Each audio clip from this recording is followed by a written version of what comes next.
particularly what I've been focused on in the last year as the world fell apart, and we tried to piece it back together.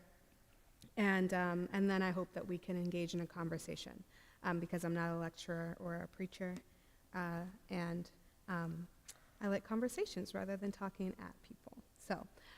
So I chose 3 stories that I wanted to discuss tonight because, for the last year with the coronavirus, I'm a mother as well as a journalist. We were, our worlds completely fell apart.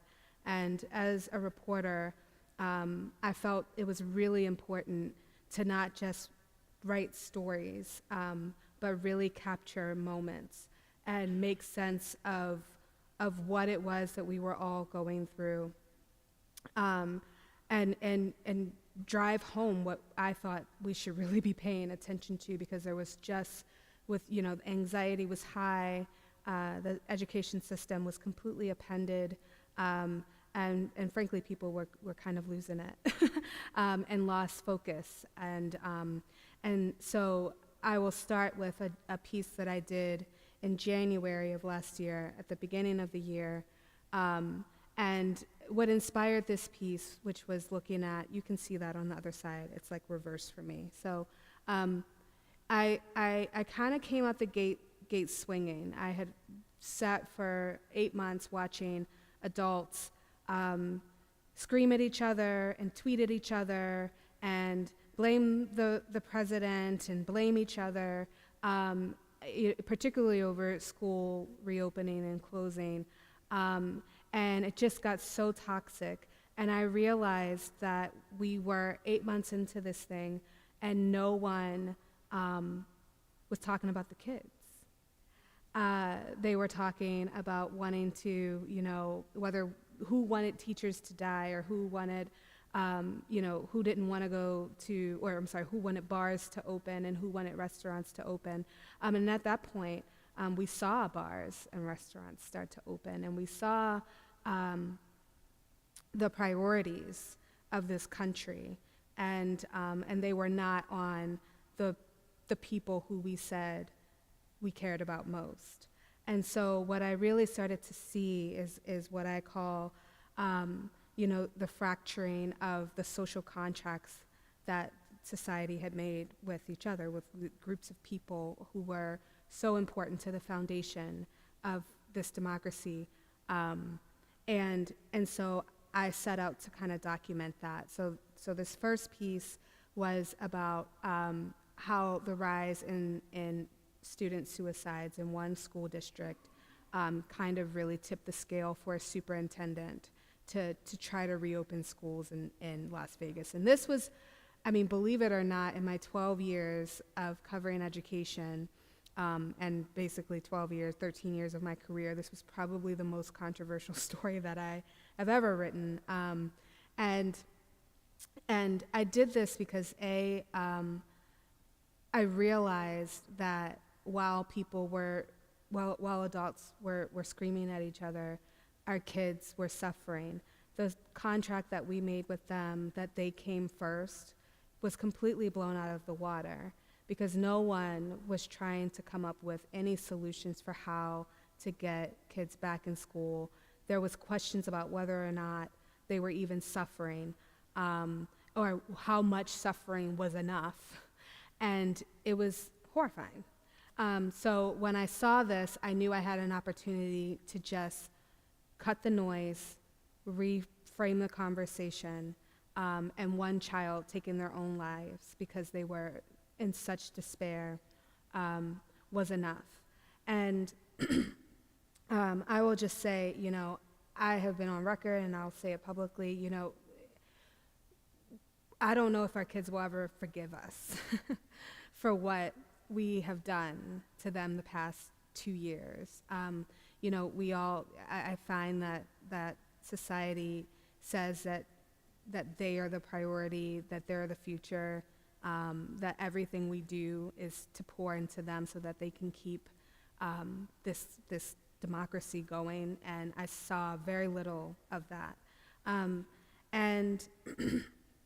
I'll just go to it, I picked 2 quotes from each story that I thought really drove home the point, and one of them was, the superintendent saying, "Every day it feels like we have run out of time." That was a really impactful quote for me, because that's exactly how it felt.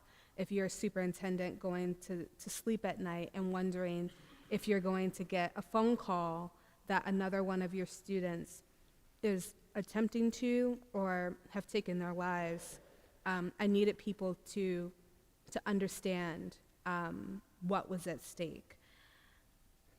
And in talking to a parent about one of their students who tried to tie shoelaces around his neck, they said he just felt like he had no control over his world anymore and felt like a burden.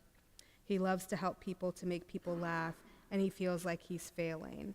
And I thought that just really captured a lot of what I was hearing about children and how they were internalizing and trying to make sense of this world and everything that they knew, and all of the stability that they had being completely ripped from under them, and no one seeing any kind of sense of urgency to make it right.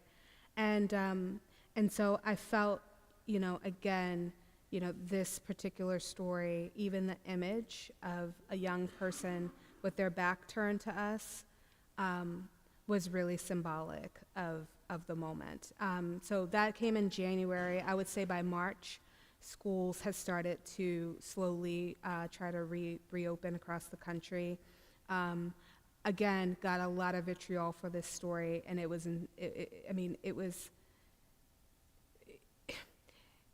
so jarring because no one engaged with me on the substance of the story. They just, again, kind of were able to stay in their boxes and even make the case that there just weren't enough suicides in this district to matter. And that's when I knew that we had lost something. That the social contract was fragmenting. And that really happened. I tend to not engage in social media if I can. But this one I did, and it was a rough few days, but I just felt like we needed to refocus the conversation. Since this story, there have been bills introduced and passed for mental health. Mental health has become kind of the talking point from the White House to local government about getting this virus under control, about supporting students. Millions of dollars have poured into districts and have been allocated in federal legislation specifically to help mend all that was broken with our children's mental health, which is well documented by the CDC and every other. The American Academy of Pediatrics declared the mental health crisis from the pandemic a national emergency. And so I just wanted to start with that, and I'll come back to that in the end. But I thought it was a really good illustration of how I do my work and what I seek to accomplish in capturing kind of these moments and using this platform at the Times to drive conversations that are really uncomfortable but necessary. The second one, you probably won't read all that, but it's the next tab.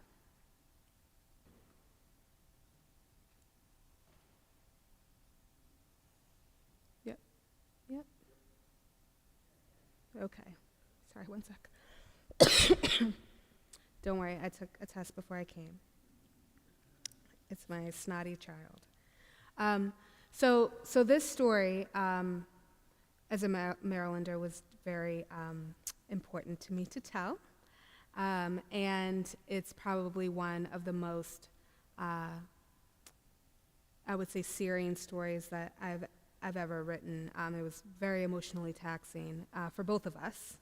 And it really showed the breakdown of the and the fracturing of the social contract, not just between parents and educators, but between neighbors, right?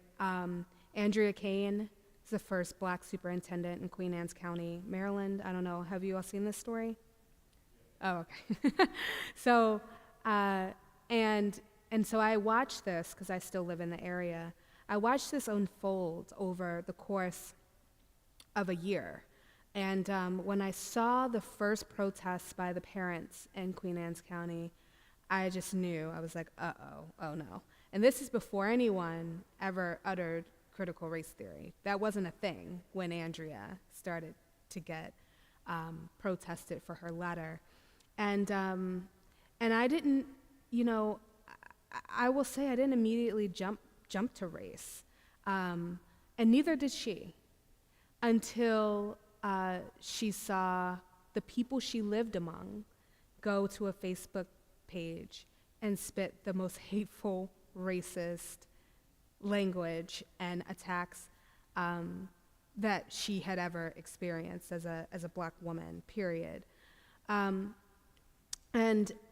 I thought long and hard about how to cover the racial strife that was really bubbling at the time and across the country. I struggled with how to cover the critical race theory debate, because I always felt that was a euphemism for other things that people didn't want to say. I didn't want to lend any credibility to that argument, and as a journalist, that wasn't personal. I was like, if you want to talk about race, let's talk about race. But what we're not going to do is, you're not going to slap a label on it that no one even knows what it means. You don't even know what it means, and try to elevate this even more.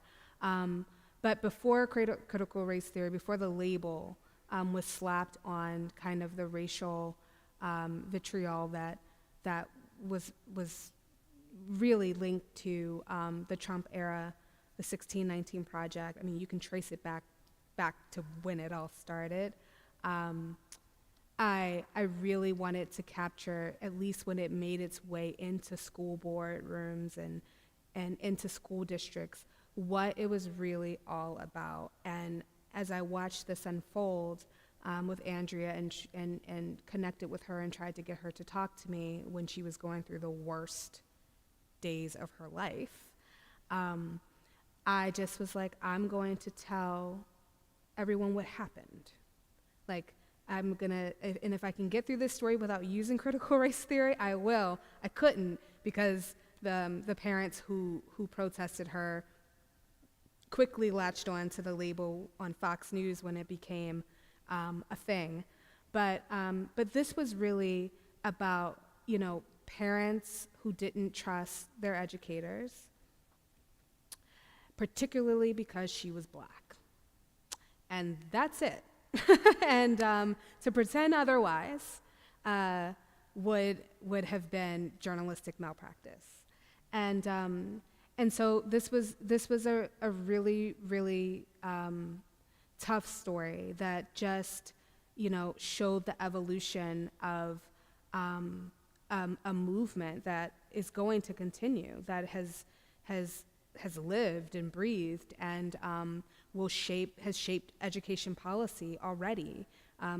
We live in a democracy where we are banning books, and not just any books, mostly books by black authors and mostly books about black people. We live in a democracy that is literally trying to erase parts of history. I don't know, I feel like crazy when I feel like that's a 5-alarm fire, because of what I was taught in school about democracies.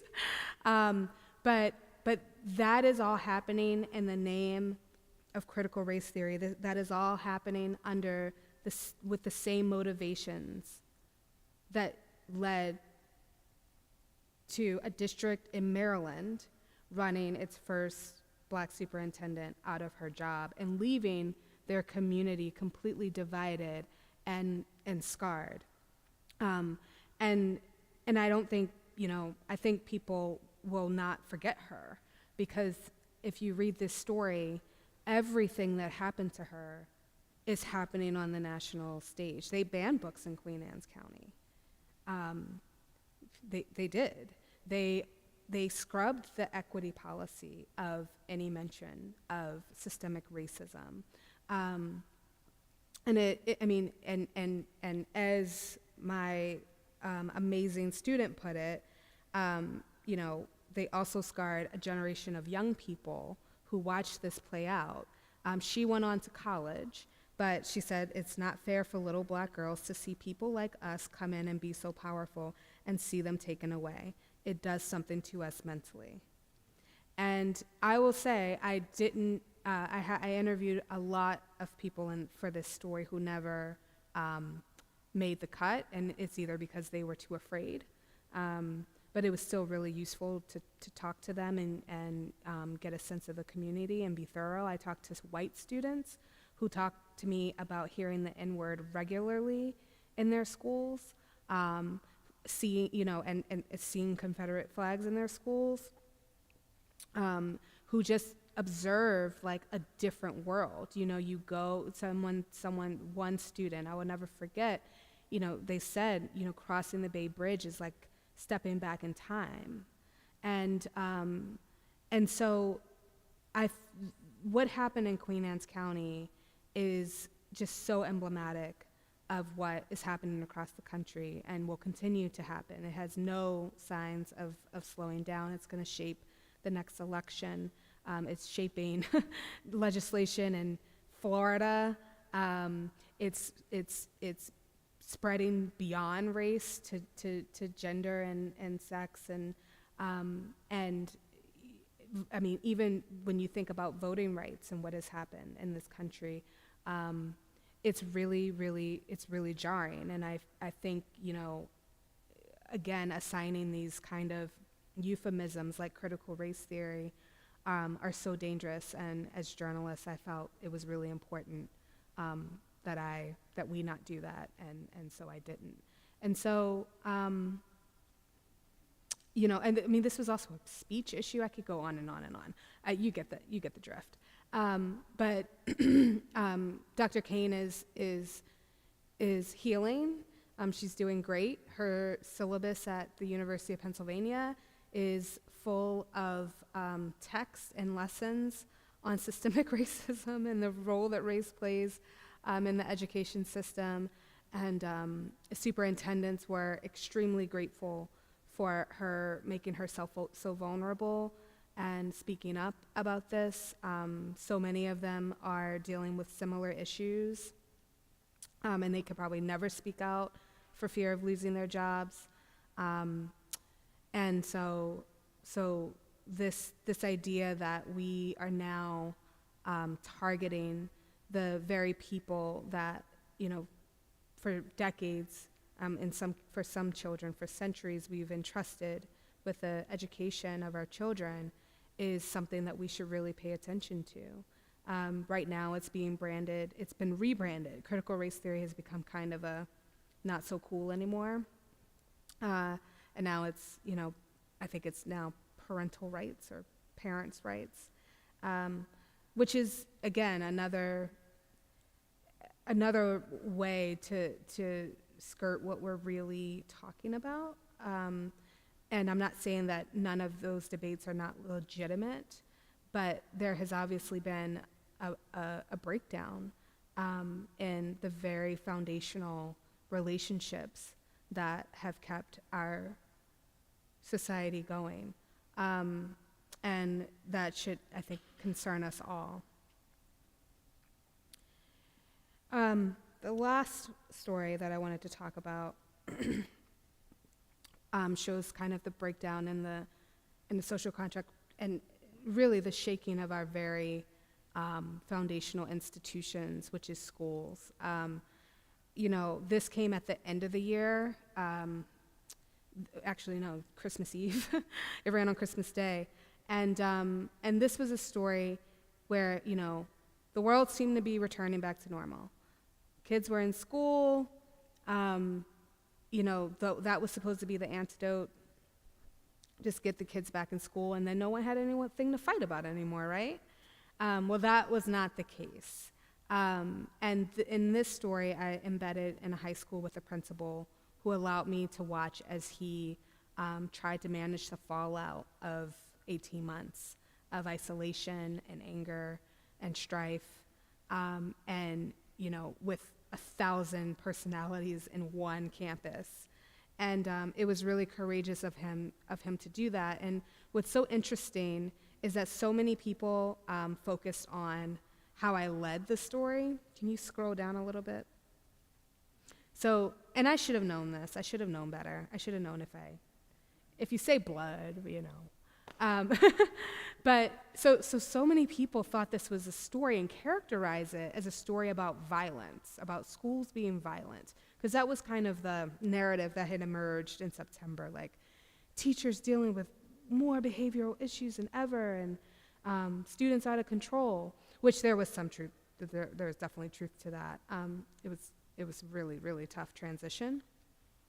But people thought that that's where I was going with this, and it just was not. So the most important parts of this story for me were surely, the principal's kind of quote that rang around the world, which was, the students are like, the world's out of control, why should I be in control? Which perfectly captured what I had been hearing around the country.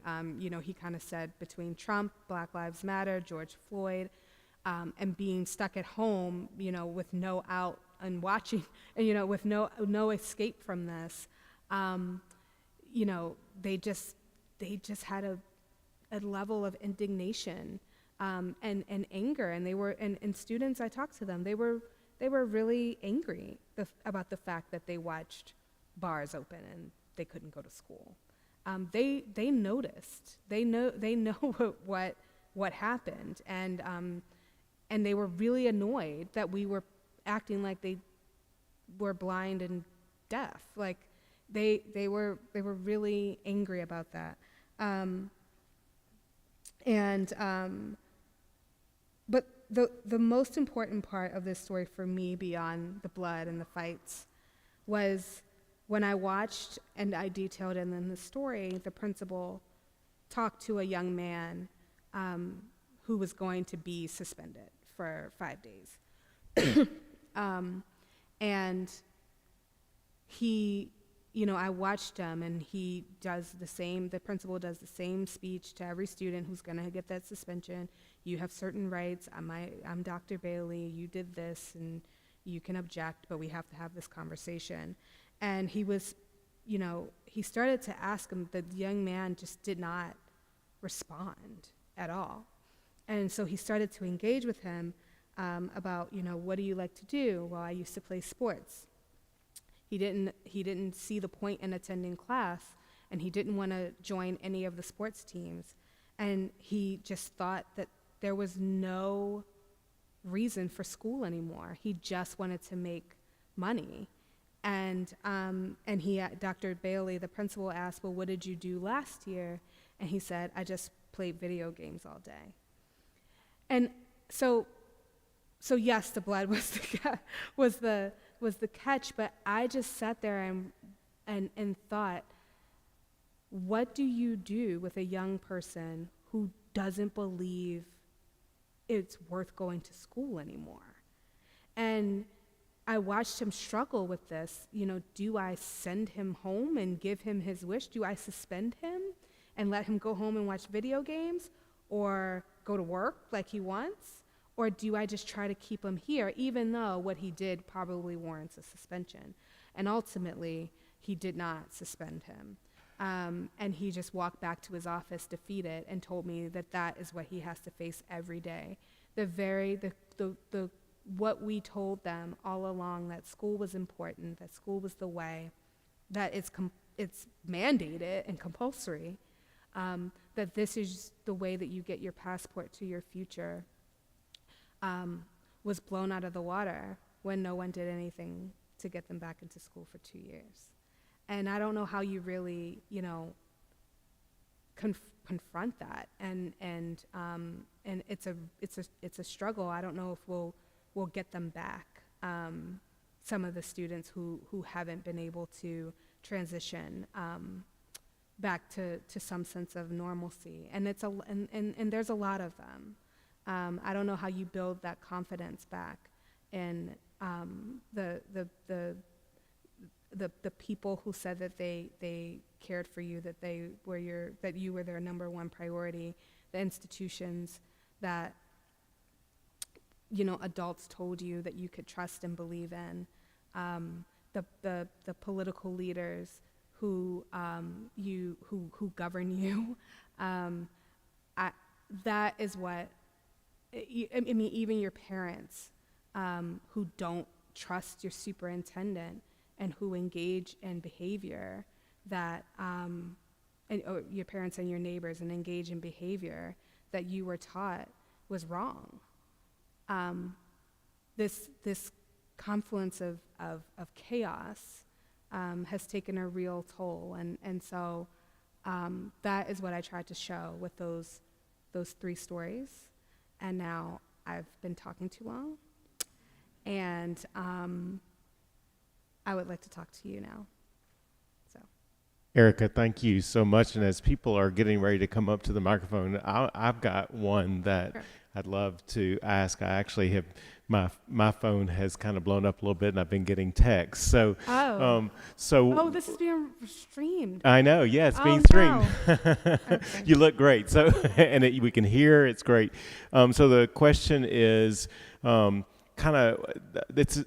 your work is so important. It's also a very particular niche that's your space. And so the question is, what drives you, and underneath that was, tell us, how it is that, and who you are in terms of your own story, that makes this particular piece of journalism so compelling to you. Yeah. Well, what's my niche? You mean education? Yeah. Oh, okay. Yeah. I covered the Supreme Court, soon to be. Well, we want you to cover that too. Yeah, that was actually fascinating. I'm just coming down from that whirlwind. So, look, I mean, I did not want to be an education reporter. Let me just say that. I vowed to never be an education reporter. Every newsroom that I worked in, the education reporters were really stressed out. They had a lot of papers everywhere. They had night meetings all the time. And I just thought that it looked like a terrible life. And so I wanted to cover crime, just given my childhood in the city. It's something that I knew very well without a lot of detail. I will just say it's something I knew well. No, and my, school was always really important for me, and I know a lot of people say that, but even growing up in Park Heights with a mother who was into all the wrong things, and I basically took care of myself and my younger nephews. One thing I will say is my mother did not play about school. My mother was a drug dealer. I don't mind saying that. It's been in the papers. And she went to prison for a lot of the activity that went on in my home, which led to the death of one of my nephews at the age of 4. It was covered in the Baltimore Sun. So was her trial. And But one thing that never wavered, we didn't have anything to eat, but I better had done my homework. It was just this confusing, it was and if I couldn't act out in school, I could not come in until 10 p.m., but if I talked back to a teacher, she was at the school door in a robe, So it's just, it's really important to me. I mean, I went through the foster care system. I ultimately, ended up in Howard County, where I graduated from high school, and it was my teachers who took care of me in a bad situation. Foster care is tough, and I was not immune from from all of the challenges that come with going through the system. I had some pretty horrible experiences, but school was steady. It was where I talked. It's where I ate. It's where people brought me birthday gifts. It's where people told me this paper you wrote is not good enough. Check your grammar. You're a gifted writer, but if your grammar is not right, this paper is nothing. It's where I had standards. That's what I'm saying. And it's where I had love. And if they didn't, believe in me, I would like to think I had the resilience and the will to do well in school, or well enough, I will say. But I just understand the function of school, whether it's on paper or not, and whether it's mandated or not, or whether it's in a curriculum or not. And so I would love to say that inspired me to become an education reporter, but I didn't want to do that. I knew it. I respected teachers. I love them. I'm still very close to many who helped raise me. But honestly, I went to the Baltimore Sun in 2010, and I was 24 and was young and didn't know what I was doing, and they had just gone through the first what we call slaughter, but the first big round of layoffs at the Sun, and there was a need for an education reporter, and someone said, go ask Liz Bowie if she needs help, and she did, and I went and covered I think the city was cutting school-based health centers in the budget. And I went and covered that from a school, and a few weeks later, my Baltimore City education was next to my name on the directory, and no one talked about it, and no one asked me, and that was 12 years ago, and here I am, and I keep saying I'm gonna do something else, but for some reason, all my story lists still have education stories. So what drives me is really, what I love about education is I don't feel boxed in. If I cover crime, I would feel the need to do a certain kind of story. It's pretty cut and dry. Politics is another, that, the beat kind of demands a certain kind of story. And I feel like I would be limited. And whereas education is the intersection of all of those things. I cover crime, I cover politics, a lot of politics. I cover, projects and social issues. I get to cover the gamut. And that's why I love it so much. And I think that's why, I can make anything an education issue. But I have a real passion for it because I believe in the power of education, and I know what it can do when children have access to it.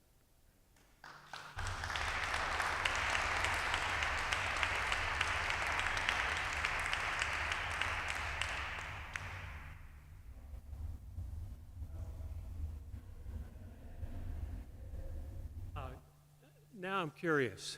Yeah. You have the great fortune of having one of the greatest platforms in the world to write off of.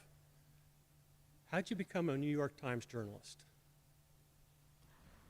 I was sitting at my desk, and an email came into my inbox, and an editor at the New York Times said, I heard a lot about you. We should talk. No, really, I was just minding my own business. I was going to work at the Baltimore Sun until they turned the lights off. That was the only goal I ever had. And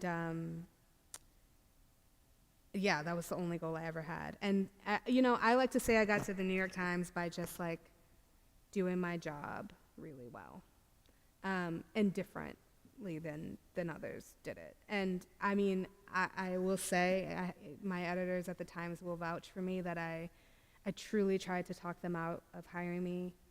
I had no first of all, I was terrified, of course. Now I can say that I'm there. But I had huge imposter syndrome. I really was committed to the son and to the children of the city, and I felt a little bit like I was selling out in a betrayal. As you can tell, I'm very candid. I'm kind of an open book. It's probably not great, but they just noticed that I covered education differently, and I was going to cover Betsy DeVos. I mean, I watched her confirmation hearing and truly thought to myself, my husband will tell you, I was like, thank God I don't have to cover that woman. And not because anything was wrong with her, but I just saw how she was like being grilled, and they didn't have anyone covering education in Washington.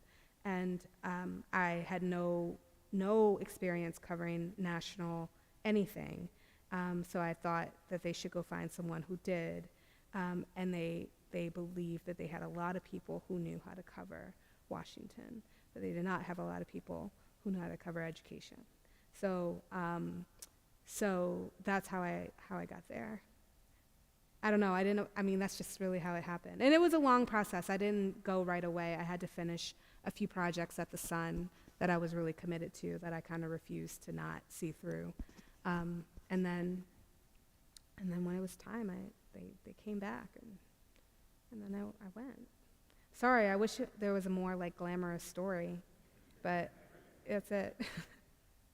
I share your concern when children end up being the victims of adult culture wars. We've had it before. We had it after Brown. We had it during the busing crisis in the late 60s. Now we have it again. I'm curious because you mentioned the Florida law. We were literally having dinner last night with friends of ours who have a same-sex couple who have their first child who's going to be in school. And as I read the Florida law, we'll put the First Amendment aside and we'll put constitutionality aside. Sometimes there's just bad law. And what is your sense, have you talked with your colleagues about the first time, because it speaks to K through 3, right? And the incredibly simplistic view that, well, that's not appropriate. Okay, but kids are kids. Some child of a same-sex couple is going to be bullied in the 2nd grade, and they're going to ask the teacher why it's happening. Is Florida really going to put somebody in jail for trying? Are they going to enforce this law? I mean, what's your sense of where this goes? Because it's on the books. Yeah, I have to be careful, just in case I get sent to Florida, I asked the question, which could very well happen. It could happen. I don't want anyone to be like, that reporter talked about this law at a church. She's biased. My sense is this. Florida's governor is very likely going to have higher political aspirations. My observations of the governor is that he is relentless. And the law that is on the books will be enforced with the full force of the law.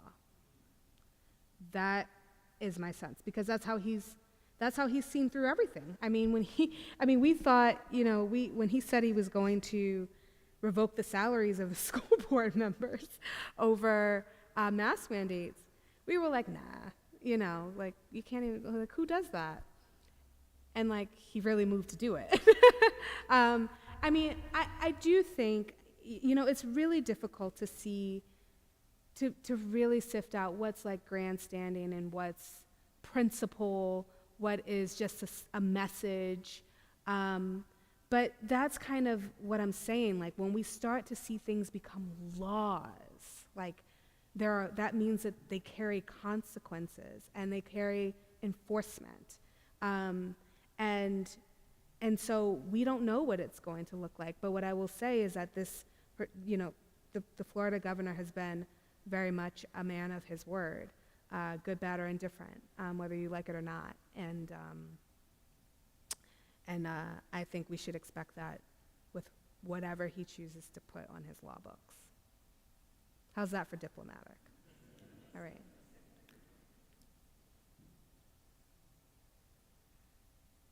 And also remember, there's usually like a reporting process. Like, I assume that in that situation you cite, if a teacher explains why they're being bullied, like, so a parent would have to have a problem with it, go report it, file a, there's like a process. The problem is that those avenues are available to anyone who chooses to exercise them. Not the problem, but the important part of that is that that's available.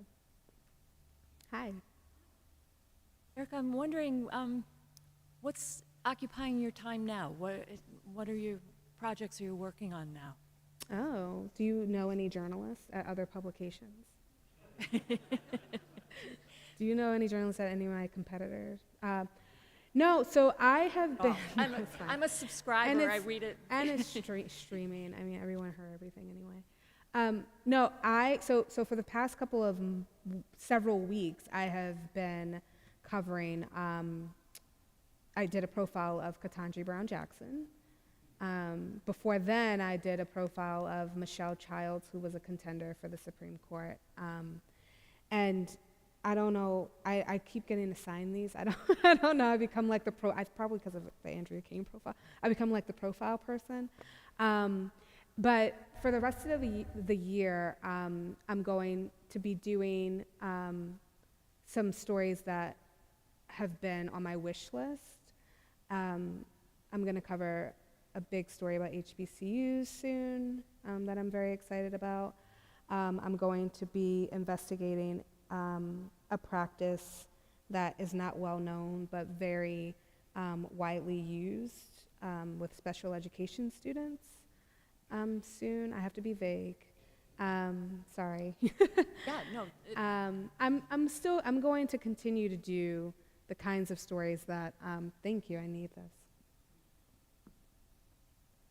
that I've always done, but I'm going to branch out a bit. I think we've gotten to, I've been doing this for 5 years now at the Times, so I'm going to be looking at other systems that touch the lives of children, like the foster care system. You can expect to see something from me on that in the fall. That's a good list so far, right? Yeah, that's a good list. That's busy. And I'll look for them. Thank you.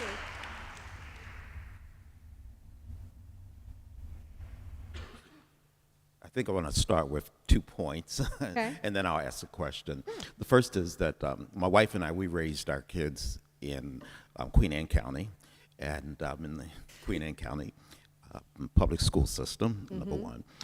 Also wanted to mention that in 2001, actually from 93 to 2001, Anne Arundel County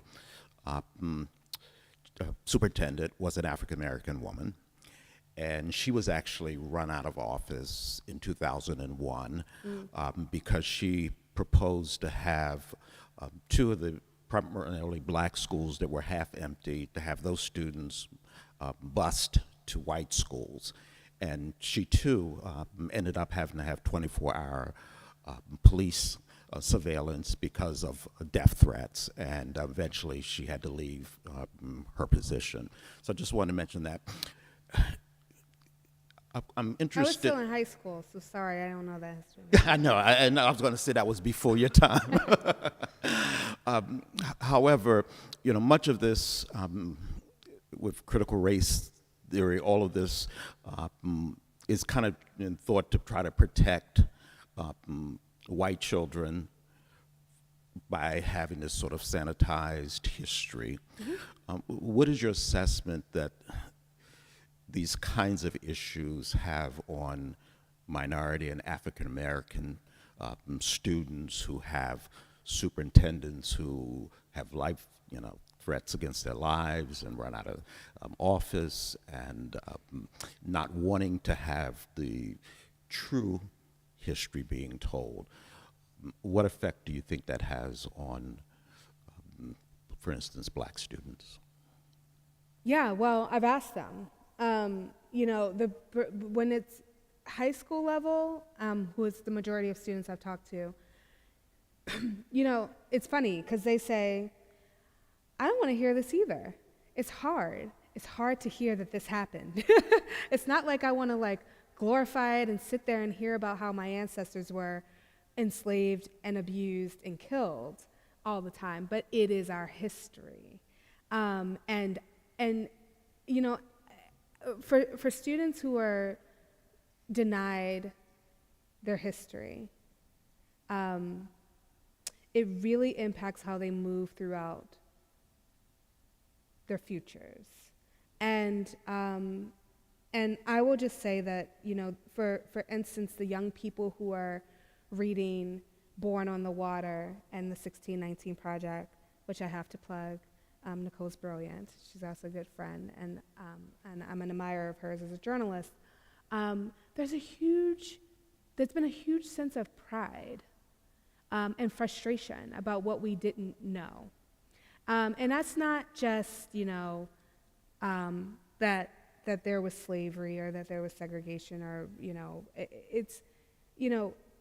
it's just the genesis of so much in the country that Black people contributed to, that you just don't hear about, whether it's music, it's just, you know, there are children in this country who don't know where in Africa slaves came from and always just thought they were slaves here.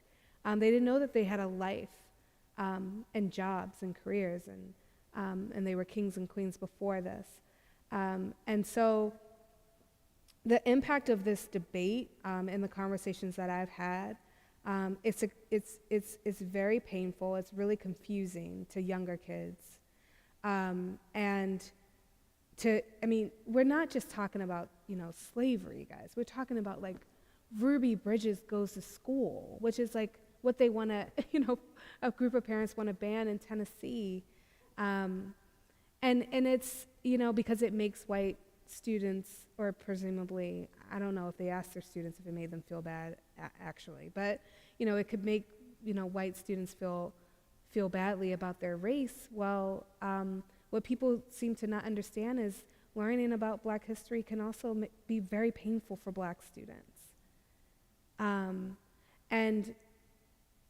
But it's necessary, and that's what like education is. And so, you know, I can't even really wrap my head around the idea that there will be history classes that won't teach the civil rights movement or the letter from the Birmingham jail, or, I mean, I can't wrap my head around it. I am still maybe naively thinking that on some level this is theater. What I do know is that there are a lot of educators across the country who are not paying attention at all to these critical race theory, like, you know, this legislation and these laws. They're going to do what they've always done, and I think every student will be better for it. And, you know, I'm going to share something really personal because it just happened, and I think it's just appropriate. You know, my daughter is biracial. Her father's Jewish, and she goes to a Title I predominantly Black and Latino school in Baltimore County. And she last week, a week ago today, was cornered in the library and called the N-word. I just told Sarah this. And, you know, of all the range of emotions that I had, well, the number one thing was like, how does this happen to my child? I'm out here fighting for kids to have safe spaces my whole career. And then I got over myself and was like, why not my child?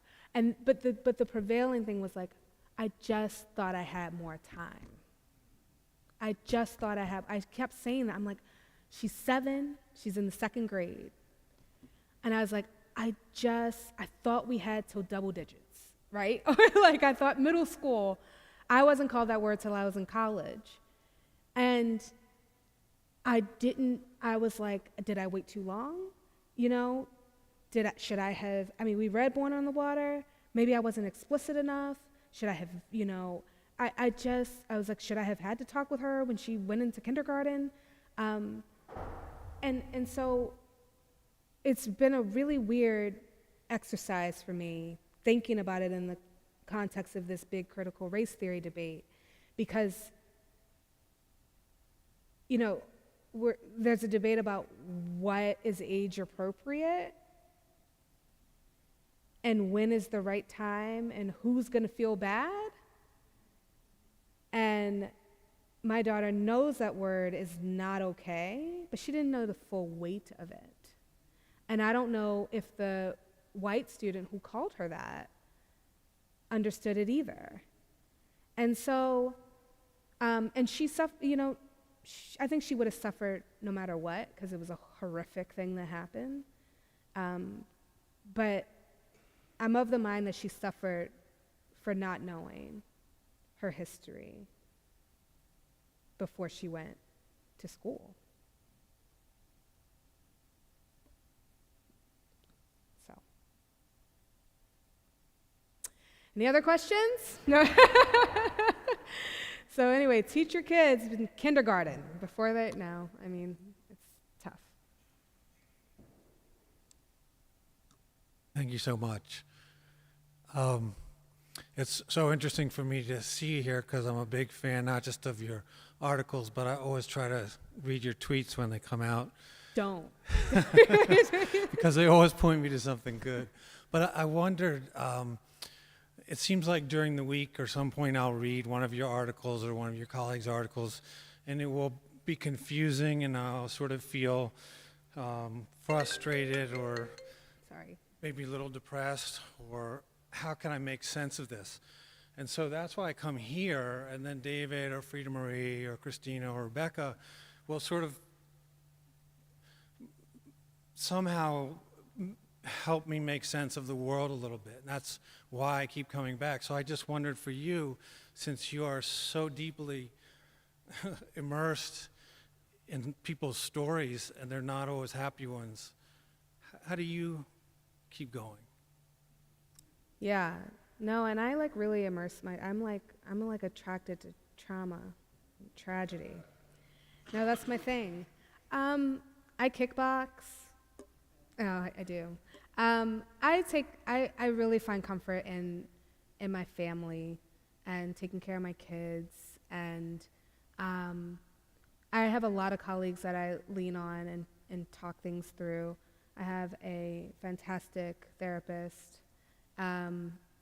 Okay, fine, you want to know if I come to church? I don't come to church. I don't go to church. I want to. I'm very much a woman of faith, but I haven't gone to church since I was separated from my family, actually. I do go on Easter.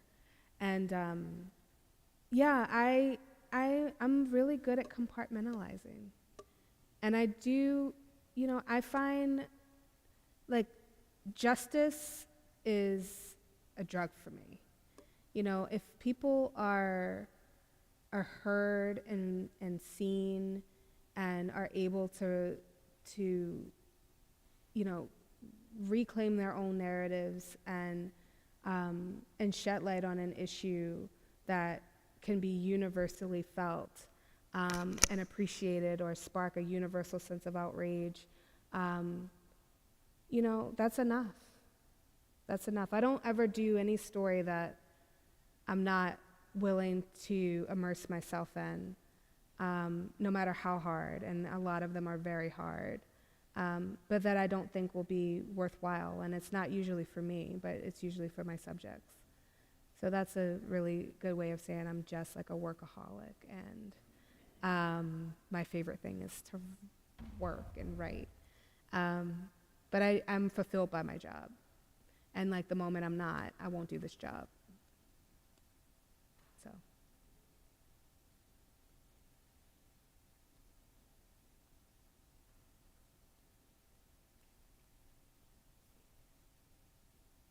Thank you very much.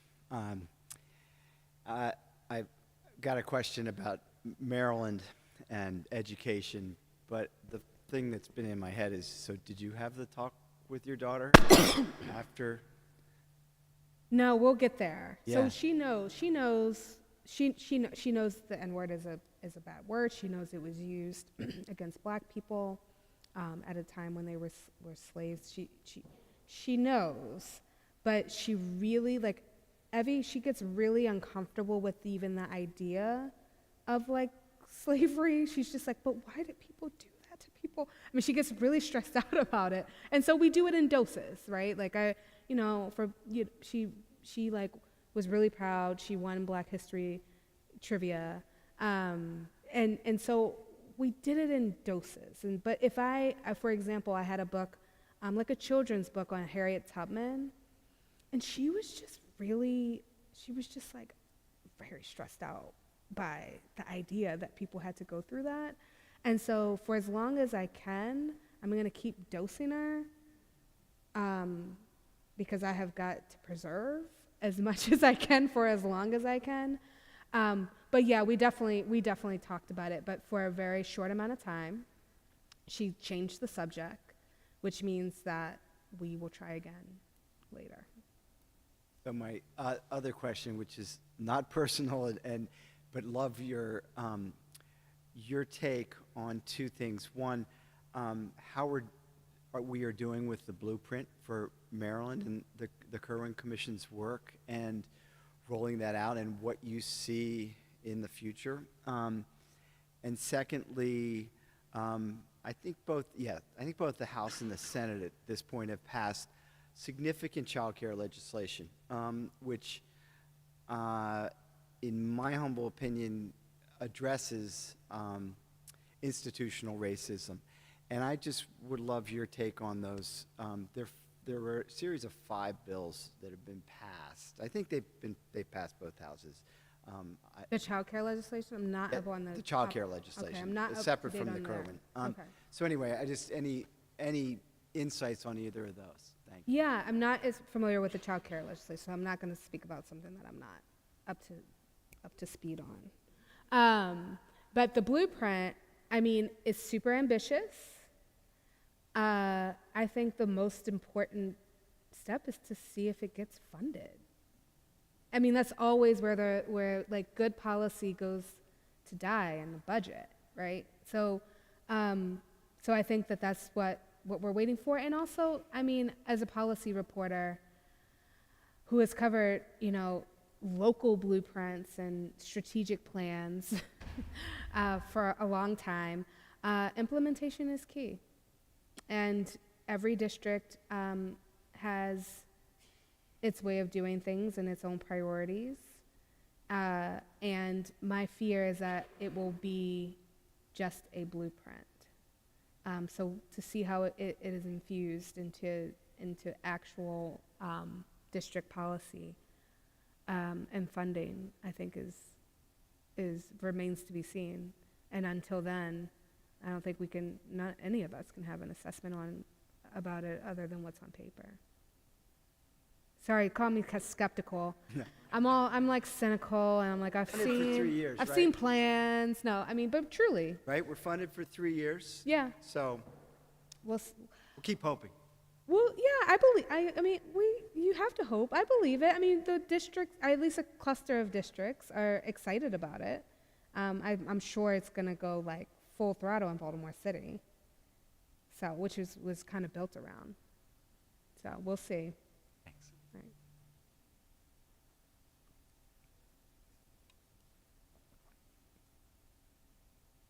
We've got time for one more question, if there is one.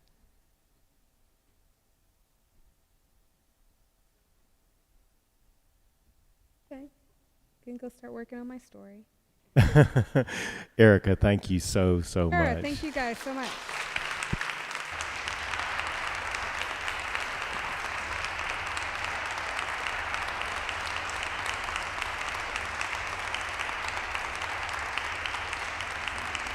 Oh, thank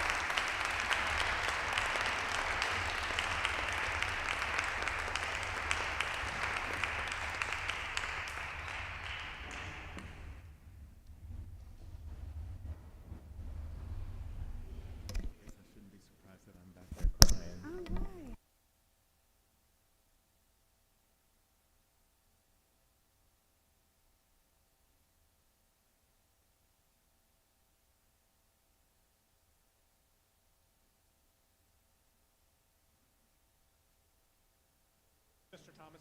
Nice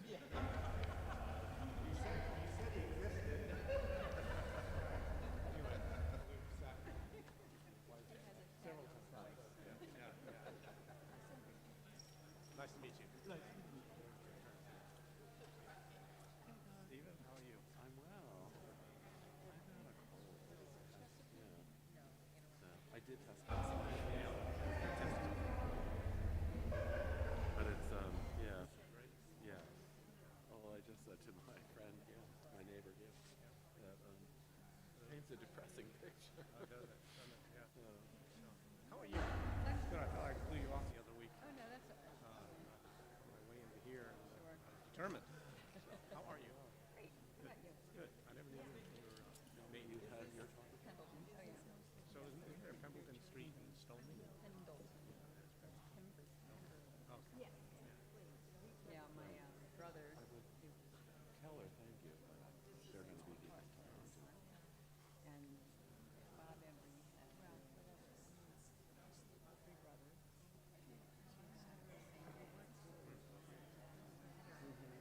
Different parts of the country. It was horrifying. And anyway, Gordon, his youngest brother, much younger.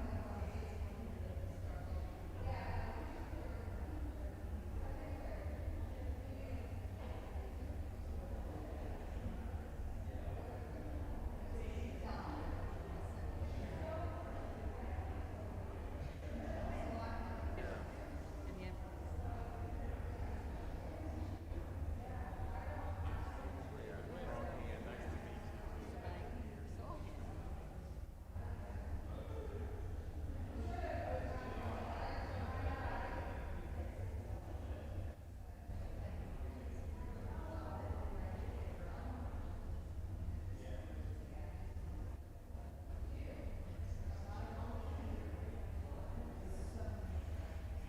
How's the boys? How's the group doing?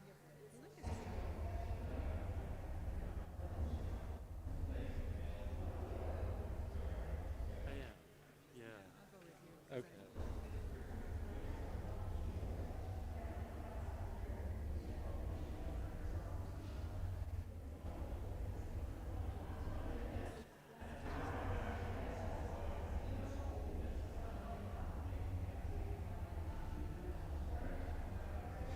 and so they have two boys, Henry and Charlie. Charlie will be 2, COVID baby. Okay. And they came down to the beach for a couple during our days. And they just bought a house, and he just told me today that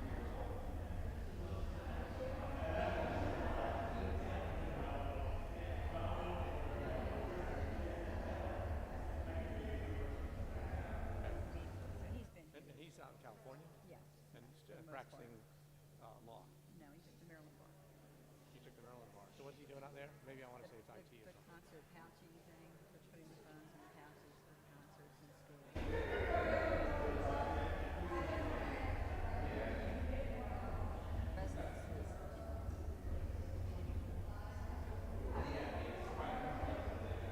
Dead silence. And not gonna make any money. So they've been doing. That's a wonderful person, though. Yeah. Is he married yet?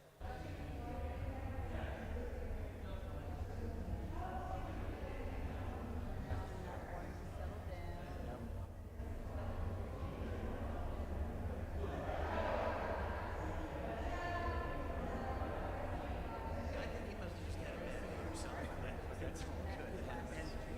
All 3 grandchildren. One grand sister.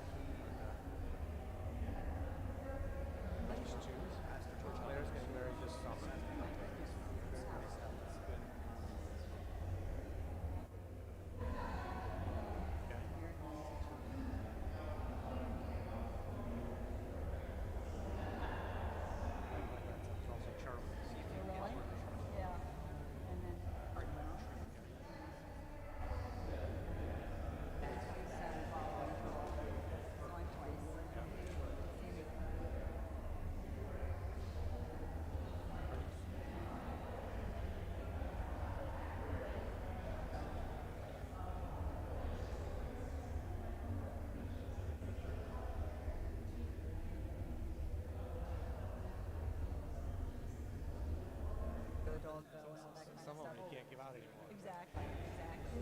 So I thought, I'm going to down there, so I thought, I'm going to collect some of these books and take them up to Cardwell. He's never seen these books. So he loves to read books. The comment was, Cardwell really likes this. It's a book, it's a flat book about a truck. And he's just sitting there. He runs around the page to me. So, Cardwell is loving his new books that he's seen. Yeah, I'd say it's fun to give Anne's books to Charlie. Yeah, You know, yeah. and you read them, and it's like you read them last week. You know, Right, right. Luke has very, very Charlie I see a little bit of Luke in him. Oh, he looks exactly like Luke. Yeah. He really does. Yeah, I mean, And they're having I a knew big- Luke not that much Right. older than that. Right. Yeah. And they're having another one in May. Oh, how exciting! And Oh, that's great. Luke's 44, but he's a slow That's okay, start. yeah. But he's, Yeah, found this lovely lady who adores him. So I'm thrilled, that's good.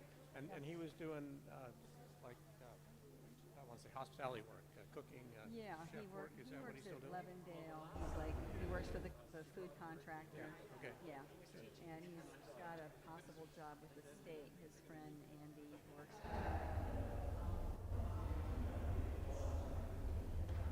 State's attorney or No, attorney general? Attorney General. Frosh. You know, I don't remember. My memory's just as bad as Yeah, Bob no, memories. mine's I'm still- sorry. yes. We But can have the anyway. same conversation next week. Exactly.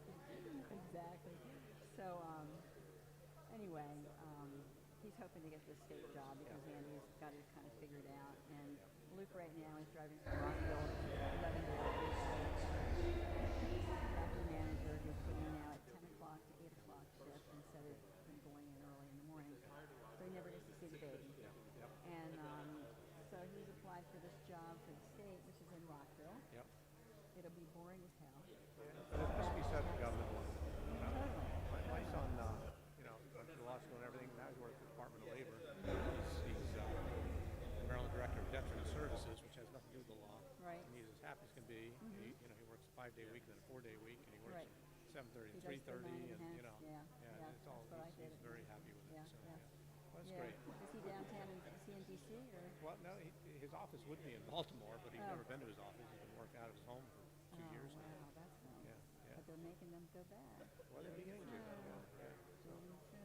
CMS is like. But, I worked long enough there to be.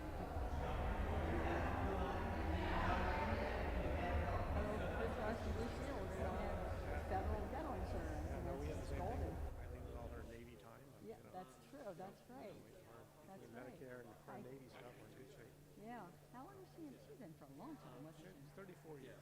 So she's got the really good pension, and she's got the really good Yeah, health but care. it's not. A lot